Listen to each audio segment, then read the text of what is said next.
Shopping dekat Telegram? You heard that right. Telegram.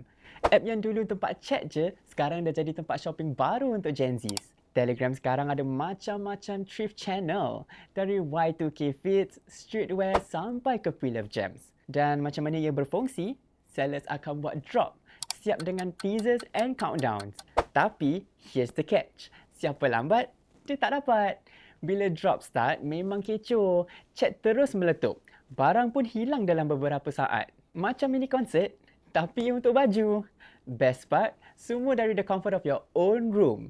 Dulu kena selak baju satu-satu dekat kedai. Sekarang, scroll je dekat phone. Convenience, check. Style, double check.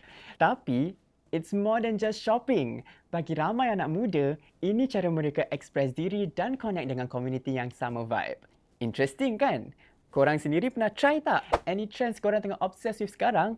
Komen di bawah. Dan jangan lupa untuk follow, like dan share OMG XBH.